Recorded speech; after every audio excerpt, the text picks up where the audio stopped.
Question number 13 ये है, question number 13 में ये लिखा है कि a study has determined that the occupation of a boy as an adult depends upon the occupation of his father and is given by the following transition matrix. यहाँ पर ये P जो है, ये लेटर प्रोफेशनल के लिए use हुआ है, F फार्मर के लिए यूज हुआ है और L लेबर के लिए यूज हुआ है। तो ये जो ट्रांजिशन मैट्रिक्स है ये हमें बता रहा है probabilities of the occupation of a person. ठीक है, तो ये जो पर्सन है ये मतलब एक बॉय है और इसकी जो ऑक्यूपेशन है ये उसकी प्रोबेबिलिटीज आपको बता रहा है। यहाँ पर ये लिखते हैं कि बॉय के फादर की जो ऑक्यूपेशन है, तो अब इसकी ऑक्यूपेशन क्या होगी, what will be the probability of this boy. तो यहाँ पर ये चूंकि तीन तरह के ऑक्यूपेशंस गिवन है, प्रोफेशनल है, फार्मर है और लेबर है, तो ये हमारे पास जो ट्रांजिशन मैट्रिक्स बनेगा ये 3x3 मैट्रिक्स बनेगा। तो पहले कॉलम में इन्होंने लिया है प्रोफेशनल, सेकंड कॉलम में इन्होंने लिया है फार्मर, थर्ड कॉलम में इन्होंने लिया है लेबरर। ठीक है, तो इसी तरह ये रोज में PFL लेंगे, इसी तरह आप फिर सारी कॉलम्स में लेंगे, इसी तरह आप रोज में लेंगे। ठीक है, तो ये फादर्स ऑक्यूपेशन है और यहाँ पर ये रोज में सन की ऑक्यूपेशन ये गिवन है। तो ये मैट्रिक्स हमें क्या बता रहा है, ये मैट्रिक्स हमें बता रहा है कि अगर किसी लड़के का वालिद वो एक प्रोफेशनल है तो ये लड़का भी प्रोफेशनल होगा, इसकी प्रोबेबिलिटी है 0.8। ये मैं यहां पर लिख देता हूं। उस दिन जो इक्वेशन बीच में रह गया था वो भी मैं एक्सप्लेन कर दूंगा। देखिए ये ट्रांजिशन मैट्रिक्स,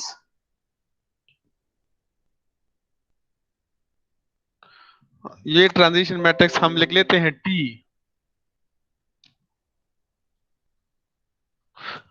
इसमें हमने प्रोबेबिलिटीज लिखनी है।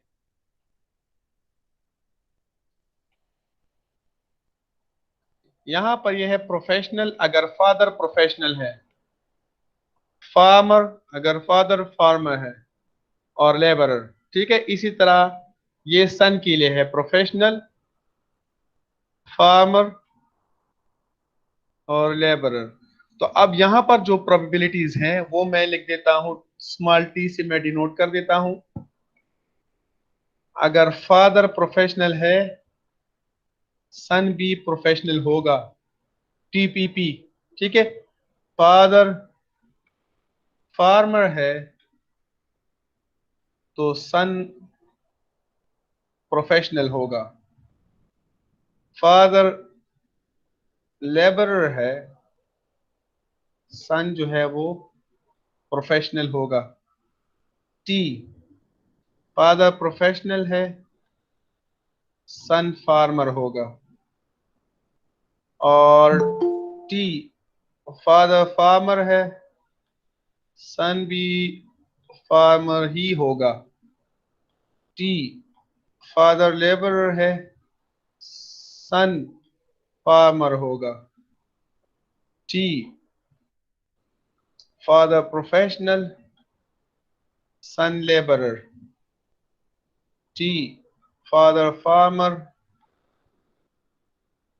सन लेबरर। ये तो हमने शुरू में पढ़ा था ना कि जो प्रेजेंट स्टेट है वो हमने बाद में लिखना है और जो कमिंग स्टेट है वो हमने पहले लिखना है। ये याद है जो हमने लिखा था कि Tij is the probability Yes, sir. of a system when the system is in state J and the next state is I। तो हम इसको इस तरह लिखते हैं Ij। तो करंट स्टेट यहाँ पर फादर का प्रोफेशन है और इसका बेटा अभी जवान हो रहा है तो उसका जो प्रोफेशन है या सॉरी ऑक्यूपेशन है that is the coming state. ठीक है, तो बेटे का जो ऑक्यूपेशन है वो सबस्क्रिप्ट में पहले आएगा, और फादर का जो ऑक्यूपेशन है वो सबस्क्रिप्ट में बाद में आएगा। तो देखिए टी पी पी इस तरह होता है, A11 A1 2 A1 3 A2 1 A2 2 A2 3 A3 1 A3 2 A3 3। तो यहाँ पर इस ट्रांजिशन मैट्रिक्स में ये प्रोबेबिलिटीज गिवन है। देखिए ये जिस तरह जनरेशन होते हैं ना, तो ये फर्स्ट जनरेशन की बात हैं। फॉर एग्जांपल आप, एक बंदा है, उस वहां से स्टार्ट ले रहे हैं कि यार ये बंदा, इसकी ऑक्यूपेशन ये है, तो इसके बेटे की ऑक्यूपेशन क्या होगी, फिर उस, तो ये फर्स्ट जनरेशन है। फिर उसके बेटे की ऑक्यूपेशन क्या होगी, तो वो सेकंड जनरेशन है। फिर उसके बेटे की ऑक्यूपेशन क्या होगी, तो वो थर्ड जनरेशन है। तो इस तरह ये फादर जो है ये हमारे पास एक्स नॉट हो गया, this is the initial state vector. फिर इसका बेटा जो है ये हमारे पास ये x1 हो गया, ठीक है। फिर उसका वो जो पोता है, वो सारी वो नवासा उसको कहते हैं, ठीक है। तो वो फिर x2 हो गया। फिर उसका जो बेटा होगा उसको क्या कहते हैं, वो फिर x3 हो गया, एंड सो ऑन। इस तरह से हम ये वेक्टर्स फाइंड करेंगे ऑक्यूपेशन के रिलेटेड। तो यहाँ पर ये जो 0.8 गिवन है, दिस इज द प्रोबेबिलिटी कि अगर फादर प्रोफेशनल है तो बेटा भी प्रोफेशनल होगा, इज द प्रोबेबिलिटी 0.8। फिर यहाँ पर ये जो प्रोबेबिलिटी है ये है कि अगर फादर प्रोफेशनल है तो बेटा फार्मर होगा, इसकी प्रोबेबिलिटी है 0.1। जाहिरी बात है अगर किसी का वालिद वो प्रोफेशनल है तो ज्यादातर चांसेस बेटे की भी ये होते हैं कि वो भी प्रोफेशनल बन जाता है। जो इंतहाई निकम्मा होता है ना, तो वो फार्मर बन जाता है या वो फिर लेबरर बन जाता है। तो इसकी प्रोबेबिलिटी बहुत ही कम है, 0.1 और 0.1। अगर फादर फार्मर है तो ये प्रोफेशनल बनने के लिए फिर उसकी प्रोबेबिलिटी है 0.3। रिसोर्सेज की कमी की वजह से गुर्बत भी होती है, तो इस वजह से ये प्रोबेबिलिटी कि उसकी प्रोफेशनल बनने की प्रोबेबिलिटी क्या है, 0.3 है। फार्मर बनने की प्रोबेबिलिटी देखिए यहाँ पर ज्यादा है, क्योंकि हो सकता है इनकी अपनी जमीनें ज्यादा हो, तो ये चांसेस ज्यादा है, 0.5 है। और लेबर की भी प्रोबेबिलिटी 0.2 है, ठीक है। और अगर फादर लेबरर हो, गरीब एक मजदूरकार है, तो प्रोफेशनल बनने की प्रोबेबिलिटी इसकी 0.2 है। फार्मर बनने की प्रोबेबिलिटी भी 0.2 ही है। और लेबर बनने के चांसेस इसके बहुत ज्यादा है, वो है 0.6। तो ये हमारे पास है ट्रांजिशन मैट्रिक्स है, इसको हम कहते हैं प्रोबेबिलिटी मैट्रिक्स। ठीक है, ये क्लियर हो गया। Yes sir. अच्छा, अब यहाँ पर ये तो फादर है और ये बेटा है। इन्होंने लिखा है कि what is the probability that the grand child of the professional will also be a professional. ठीक है ना। तो ये असल में ये जो ट्रांजिशन मैट्रिक्स है, this is T power one, this is T power one. ये जो प्रोबेबिलिटी यहाँ पर गिवन है, this is T power one, जो हमें बेटे के, ये जो फादर है ना, इसके बेटे के प्रोफेशन के बारे में हमें बता रहे हैं। 0.8 0.1 0.1 और 0.3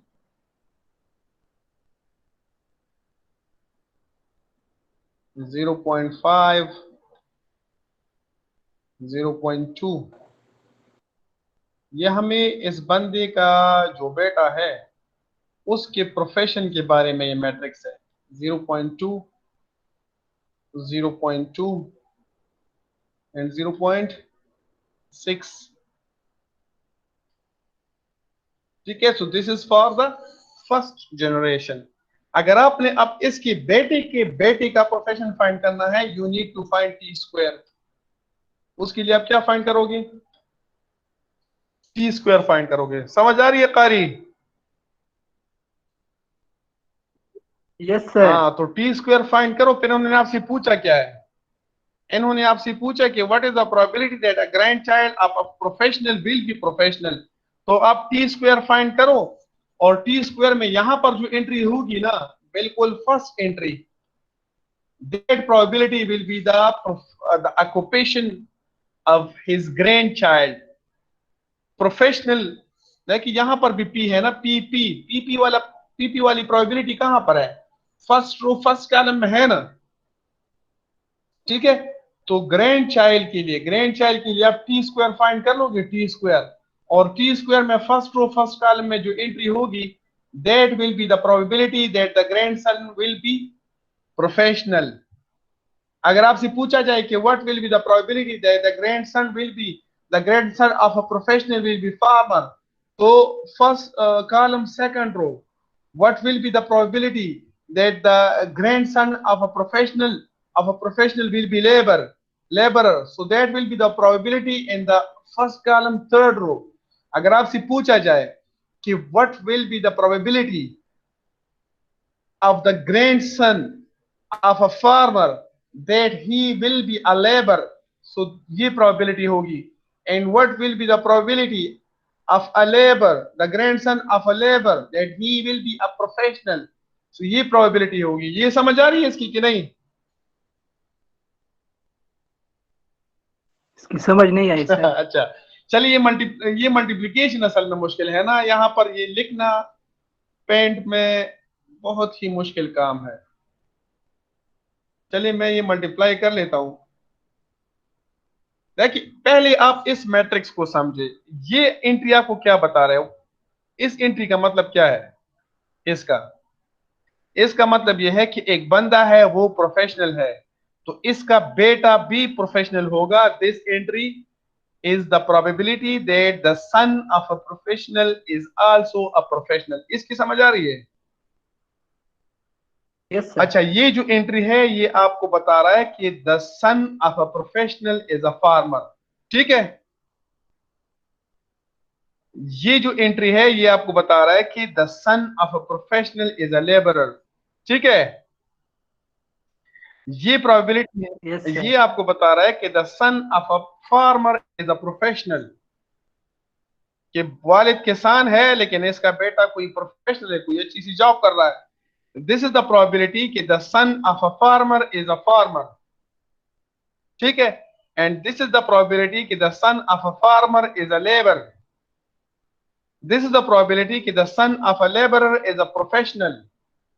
दिस इज द प्रोबेबिलिटी कि the son of a labourer is a farmer, and this is the probability कि the son of a labourer is a labourer. Clear हो गया? Yes sir. अच्छा, यस सर। जब आप ग्रैंड सन के लिए find करोगे ना, तो ग्रैंड सन के लिए आप इस मैट्रिक्स का स्क्वायर लोगे, टी इंटू टी लोगे, तो टी इंटू टी लोगे तो यहां पर एंट्रीज आ जाएगी ना मुख्तलिफ। अब इन्होंने इस क्वेश्चन में आपसे पूछा क्या है, इन्होंने आपसे पूछा क्या है, इन्होंने आपसे पूछा यह है कि ग्रैंड सन की आप प्रोबेबिलिटी फाइंड करो, लेकिन किसकी ग्रैंडसन की प्रोबेबिलिटी फाइंड करो? प्रोफेशनल की। आप ये फाइंड करो कि एक बंदा है प्रोफेशनल, तो प्रोफेशनल बंदे के लिए कौन सा कॉलम है, ये वाला। फार्मर के लिए कौन सा कॉलम है, ये वाला। और लेबरर के लिए कौन सा कॉलम है, ये वाला। ये हमने ऊपर लिखा है ना, ठीक है। अब आपने प्रोबेबिलिटी आपने फाइंड करनी है प्रोफेशनल बंदे के लिए, लेकिन प्रोफेशनल बंदे के नवासे के लिए। अब इसका नवासा अगर प्रोफेशनल है तो ये, अगर फार्मर है तो ये एंट्री, अगर लेबरर है तो ये एंट्री। अब इन्होंने आपसे पूछा क्या है कि what is the probability that the grandson of a professional is also a professional. So this means that first column में आपने ढूंढना है, लेकिन कौन से रो में? फर्स्ट रो में आपने ढूंढना है, फर्स्ट कॉलम फर्स्ट रो। अगर आपसे पूछा जाए फार्मर के लिए, प्रोफेशनल बंदा प्रोफेशनल है लेकिन उसका नवासा फार्मर होना चाहिए, तो होगा फर्स्ट कॉलम में लेकिन सेकंड रो में, ठीक है। अगर बंदा प्रोफेशनल है लेकिन उसका नवासा लेबरर होना चाहिए, तो फर्स्ट कॉलम में आप ढूंढेंगे थर्ड रो में, ठीक है। इसी क्वेश्चन को हम यस चेंज सर। कर इसी क्वेश्चन को हम चेंज कर सकते हैं कि अगर ये बंदा फार्मर है लेकिन इसका नवासा लेबर होना चाहिए, लेबरर, तो ये सेकंड कॉलम में आप ढूंढेंगे थर्ड रो में, ठीक है। ये बंदा फार्मर है लेकिन इसका नवासा प्रोफेशनल है, तो सेकंड कॉलम में आप ढूंढेंगे फर्स्ट रो में। ये बंदा फार्मर है लेकिन इसका नवासा भी फार्मर होगा, तो सेकंड कॉलम सेकंड रो होना चाहिए। क्लियर हो गया? Yes sir. तो बस खत्म ना। यस अब सर, समझ इन्होंने, गए सर। हाँ, अब इन्होंने सेकंड पार्ट में आपसे ये कहा है कि in the long run what proportion of the population will be farmers.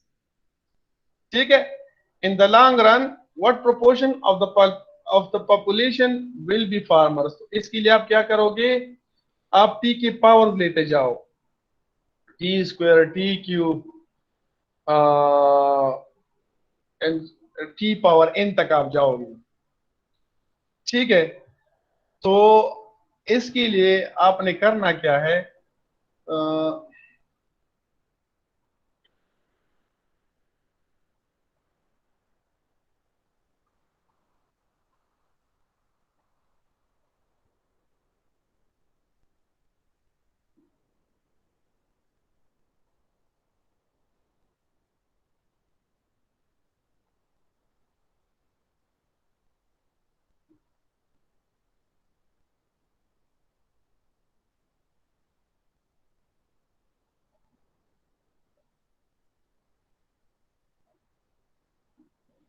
ये आप इस तरह करें कि इसके मतलब आपने टी फाइंड किया, फिर आप टी स्क्वायर फाइंड करो, फिर आप इस तरह कर ले कि आप टी क्यूब फाइंड करो। आपने क्या करना है कि आपने इसका आपने स्टेडी स्टेट वेक्टर आपने फाइंड करना है। ठीक है, ये वाला क्वेश्चन है, ये भी मैं आपको समझा देता हूँ ये वाला। लेकिन इस क्वेश्चन में आपने क्या करना है कि इन्होंने आपसे पूछा है कि in the long run what percentage of the population will be. Question क्या है, in the long run what proportion of the population will be farmers। ठीक है, तो इसके लिए आप इसका स्टेडी स्टेट वेक्टर फाइंड करो। स्टेडी स्टेट वेक्टर में फार्मर से रिलेटेड आपने क्या फाइंड करना है, ये सेकंड, उसकी जो सेकंड एंट्री होगी स्टेडी स्टेट वेक्टर की, दैट विल बी द, मतलब आप ये फाइंड करोगे,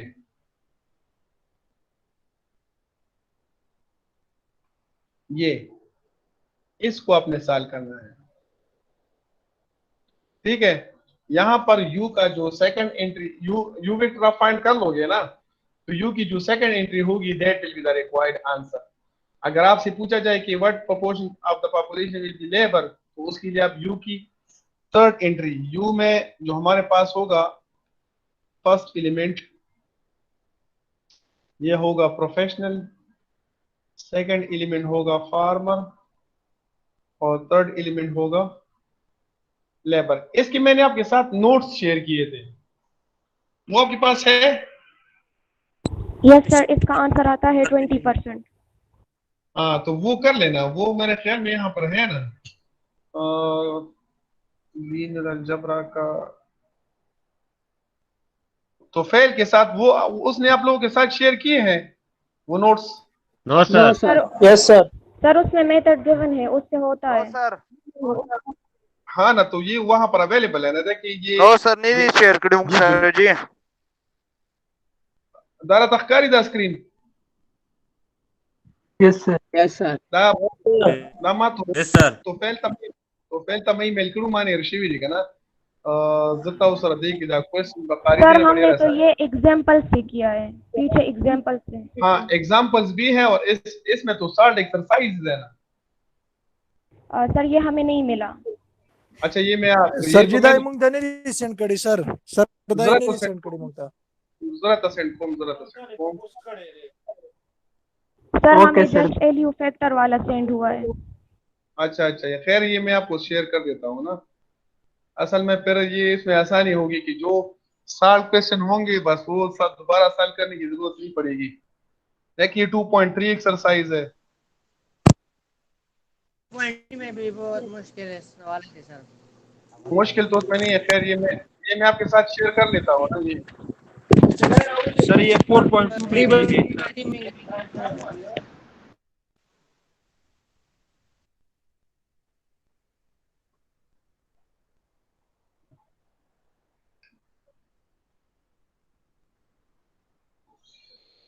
सर इस 2 चैप्टर में हमें कौन कौन से एक्सरसाइज करने हैं? 2.3 और 2.5। 2.3 भी सर। हाँ, और 2.5। सर 2.3 ಬಗ್ಗೆ ಇಷ್ಟ ಸರ್ ಓಲೇನಾ लीनियर ट्रांसफॉर्मेशन।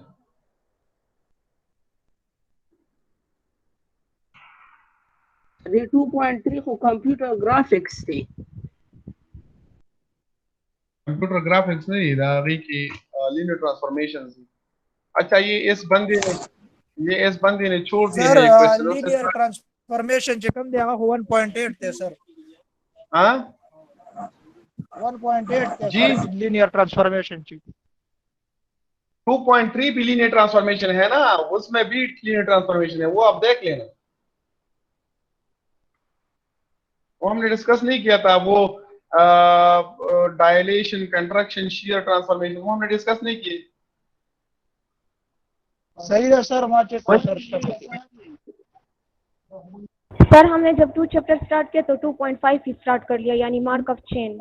अच्छा अच्छा, सही है। 2.3 भी खैर वो लीनियर ट्रांसफॉर्मेशन ही है, लेकिन वो 1.5 में जो हमने पढ़े थे ना, कुछ खास ट्रांसफॉर्मेशन पढ़े थे, रिफ्लेक्शन, रोटेशन, डायलेशन। और यहाँ पर जो है ना, इसमें शेयर ट्रांसफॉर्मेशन है, shear in X direction, shear in Y direction. इसमें हमें मुख्तलिफ फिगर्स गिवन होते हैं, ट्राइंगल, रेक्टेंगल, स्क्वायर्स वगैरह, उनको उनको हम रोटेट करते हैं, उनको हम रिफ्लेक्ट करते हैं। वही लीनियर ट्रांसफॉर्मेशन हम उस पर अप्लाई करते हैं और उनको हम रोटेट और रिफ्लेक्ट करते हैं। तो ये 2.3 आप देख लीजिए, जहां पर मसला होगा वो है फिर डिस्कस कर लेंगे, ठीक है। Yes sir. अच्छा, तो सनाउल्लाह, तो इस क्वेश्चन में आपने क्या करना है, इसके लिए आपने वो स्टेडी स्टेट वेक्टर फाइंड करना है, ये आपको आंसर मिल जाएगा। जिस तरह ये स्टूडेंट ने कह दिया कि ये हम कर चुके हैं, 20% आंसर इसका आ जाता है। सर हिंट जो है वो एग्जांपल 8 से मिलेगा इसको। हाँ, सनाउल्लाह सुनाई दे रहा है कि नहीं? सनाउल्लाह है कि कारी? कारी? Yes sir. कारी है, वो कारी ने क्वेश्चन किए सर जी। हाँ कारी, तो इसके पावर फाइंड करते जाओ, आपको मिल जाएगा। हमने हमने एक और भी थ्योरम डिस्कस किया था, जिसमें हमने लिखा था कि T power n approaches a as n approaches infinity. और एक इस तरह का मैट्रिक्स होता है, एक ऐसा मैट्रिक्स होता है जिसके सारे कॉलम्स आइडेंटिकल होते हैं। याद है ये रिजल्ट?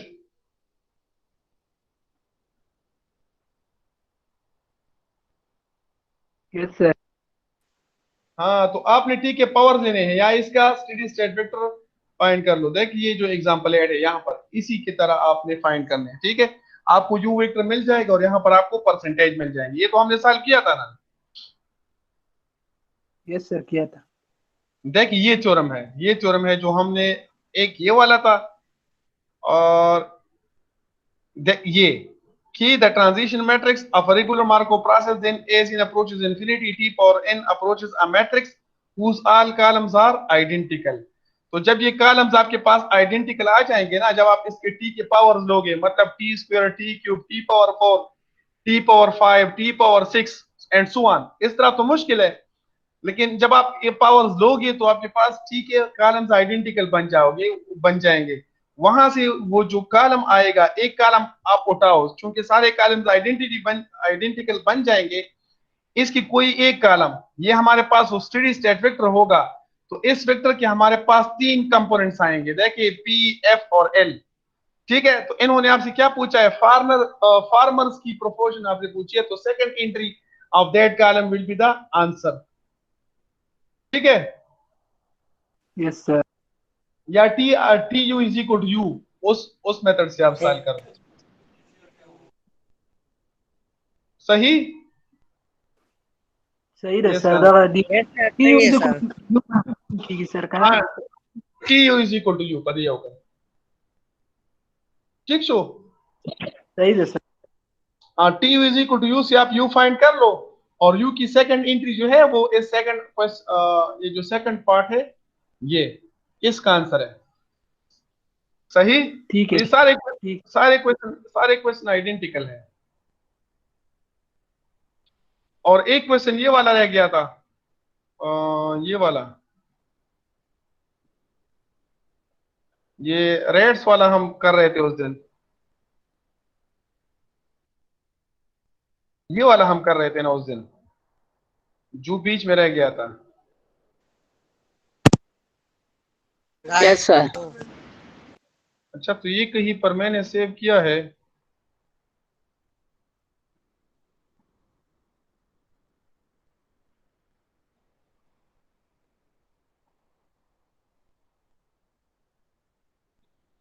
ये देखिए, उस दिन मैंने सेव कर लिया था। इस क्वेश्चन में लिखा है कि a behavioral psychologist places a rat each day in a cage with two doors, A and B. The rat can go through door A, where it receives an electric shock, or through door B, where it receives some food. A record is made of the door through which the rat passes. At the start of the experiment on Monday, the rat is equally likely to go through door A. तो देखिए, on the start in the start of the experiment the rat is equally likely to go through door A. तो इसका मतलब ये है ना कि पहले दिन जो हमारे पास स्टेट वेक्टर है, इनिशियल स्टेट वेक्टर, तो ये प्रोबेबिलिटी वेक्टर है। तो रेट की जो दोनों डोर्स हैं, इससे निकलने की प्रोबेबिलिटी क्या है? This is equally likely through door A B, इसकी प्रोबेबिलिटी 1/2 है, हाफ हाफ चांसेस है। और थ्रू डोर बी भी इसकी प्रोबेबिलिटी क्या है? ये भी 1/2 है, हाफ हाफ चांसेस है। ये डोर ए से बी जा सकता है ये रेट, और डोर बी से B. So this is the initial state vector, ठीक है। अब यहां पर ये लिखते हैं कि the rat is equally likely to go through door A is through door B. After going through door A and receiving a shock, the probability of going through the same door on the next day is 0.3. जाहिरी बात है, जब ये through door ए से गुजरेगा, वहां पर इसको electric shock मिलेगा, तो अगले दिन तो उसकी प्रोबेबिलिटी कम हो जाती है, 0.3 हो जाती है। And after going through door B and receiving food, the probability of going through the same door on the next day is 0.6. तो जब ये थ्रू डोर बी से, पहले दिन जब ये बी से निकलता है तो इसको वहां पर फूड मिलता है, तो इसकी प्रोबेबिलिटी क्या हो जाती है? इंक्रीज हो जाती है। तो देखिए, ये हमारे पास ट्रांजिशन मैट्रिक्स है डोर ए और डोर बी के लिए, डोर ए और डोर बी के लिए। This is the probability. अगर ये आज के दिन डोर ए से गुजरा तो अगले दिन भी डोर ए से ही गुजरेगा। अगर ये आज के दिन डोर बी से गुजरा, so the probability that it will go through door A, and this is the probability कि अगर ये आज डोर ए से गुजरा है, कल ये डोर बी से गुजरेगा। और दिस इज द प्रोबेबिलिटी, अगर ये आज डोर बी से गुजरा है तो कल भी ये डोर बी से गुजरेगा। तो ये हमारे पास ट्रांजिशन मैट्रिक्स है। देखिए, T11 implies that through door A next day is also through door A. This is the probability that this passes today through door B, and on next day it will pass through door A. This is the probability that it passes today through door A, and on next day it will passes through door B. And this is the probability that today it passes through door B, and on next day it will also passes through door B. तो यहां पर हमें given है कि the probability if it receives if it passes through door A and it receives an electric shock, it will again passes through door A is 0.3. Its probability is 0.3. So this means that T11 is 0.3.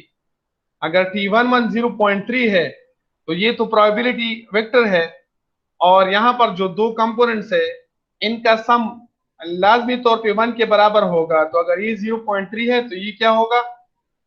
0.7 होगा जी।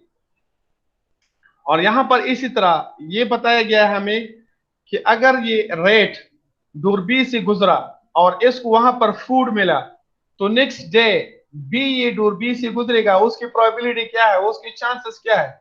वो है 0.6। सो door B से अगर ये गुजरा है, अगले दिन भी ये डोर बी से गुजरेगा, उसकी प्रोबेबिलिटी है 0.6।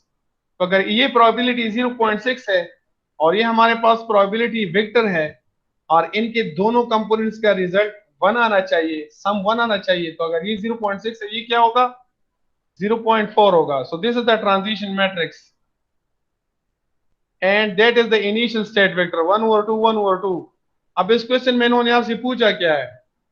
Right the transition matrix. ये तो हो गया।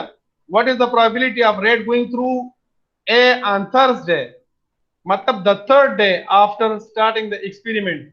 तो थर्ड डे के लिए, सेकंड डे के लिए हमारे पास देखिए ऑन द फर्स्ट डे, तो ये है, इन्होंने पूछा है ना कि at the start of the experiment on Monday, Monday ये x0 this corresponds to Monday, तो ट्यूसडे के लिए हमारे पास क्या होगा, ट्यूसडे, ट्यूसडे के लिए हमारे पास होगा x1, और वेंसडे के लिए जो वेक्टर होगा वो होगा x2, और थर्सडे के लिए जो वेक्टर होगा वो थर्सडे के लिए होगा x3। तो इस एक्सपेरिमेंट में हमने क्या फाइंड करना है, x3 फाइंड करना है। तो आपके पास x0 है ना, आप इसको t के साथ मल्टीप्लाई करते जाओ, आपको x3 मिल जाएगा, ठीक है। और what is the steady state vector, तो स्टेडी स्टेट वेक्टर के लिए फिर से आप क्या फाइंड करोगे, tu is equal to u, सही, Sir, ये G, क्लियर है? sir, जी जी जी। sir, the X0 becomes NRR, sir. x0 दिल लिख लिखा ना, देखिए इन्होंने लिखा है कि बिल्कुल स्टार्ट में रेट को आपने पंजरे में बंद किया हुआ है, और उस पंजरे के दो दरवाजे हैं, ठीक है। एक जगह पे आपने इलेक्ट्रिक शॉक का बंदोबस्त किया है उसके लिए, और दूसरे दरवाजे पर आपने उसके लिए खुराक का बंदोबस्त किया है। अब रेट को ये नहीं पता कि कौन से दरवाजे में खुराक है और कौन से दरवाजे में शॉक है, उसको तो नहीं पता। अब दोनों दरवाजे खोल लेते हैं। अब रेट जो है चांसेस उसके पास क्या है, 50-50 है, वो थ्रू डोर ए भी जा सकता है और थ्रू डोर बी भी जा सकता है। तो एट द स्टार्ट, पहले दिन मंडे को आप दरवाजे आप खोल लेते हो, ठीक है ना, आप दरवाजे खोल लेते हो, तो बिल्कुल स्टार्ट पे उसके पास इक्वल चांसेस है, वो ए से भी जा सकता है और बी से भी जा सकता है। तो इस वजह से हमने इनिशियल स्टेट वेक्टर लिखा है कि at the start on Monday he has equally likely to pass through door A or through door B, क्योंकि उसको तो नहीं पता कि कहां पर खुराक है और कहां पर इलेक्ट्रिक शॉक है। समझ आ रही है कि नहीं? तो चांसेस कितने हैं, 50-50 चांसेस है। Yes, sir. तो जब वो मंडे को अगर डोर ए से गुजरा तो वहां पर तो उसको इलेक्ट्रिक शॉक मिल जाता है, सही है। अगले दिन फिर ये बंदा उसको फिर से पंजरे में बंद कर लेता है और फिर दरवाजे खोल लेता है। तो अब वो रेड है, उसको तो पता है कि यार मैं कल जो है ना इस दरवाजे से गुजरा था, तो यहाँ पर तो मुझे इलेक्ट्रिक शॉक मिला था। फिर वो उस दरवाजे से उसकी गुजरने के चांसेस जो है ना वो कम हो जाते हैं। फिर वो कोशिश करेगा कि वो थ्रू डोर बी निकले, ठीक है ना। तो जब वो थ्रू डोर बी निकलता है, वहां पर खुराक रखा होता है उसने, तो फिर अगले दिन फिर वेंसडे को जब उसको फिर वो दोबारा बंद करता है तो उसके चांसेस वो बढ़ जाते हैं, क्योंकि उसको तो पता होता है कि यार कि इस दरवाजे में खुराक है। समझ आ रही है? Yes, sir. Excuse me sir, x1 को जी किस तरह फाइंड करेंगे? जी, x1 को किस तरह फाइंड करेंगे? x1 हम इस तरह फाइंड करते हैं ना, x1 is equal to transition matrix into initial state vector, ठीक है। यस सर, समझ गए। हाँ, तो ट्रांजिशन मैट्रिक्स पास आपके पास है और इनिशियल स्टेट वेक्टर भी आपके पास है। क्लियर? Yes sir. अच्छा है, मेरे ख्याल में आज के लिए इतना काफी है। जरा बाकी डिस्कशन इंशाल्लाह कल अगर मौका मिला किसी टाइम तो कर लेंगे, या बस प्रिवेंस जैसा ही है। बिल्कुल Yes, सर sir. सही है। ओके। Thank you.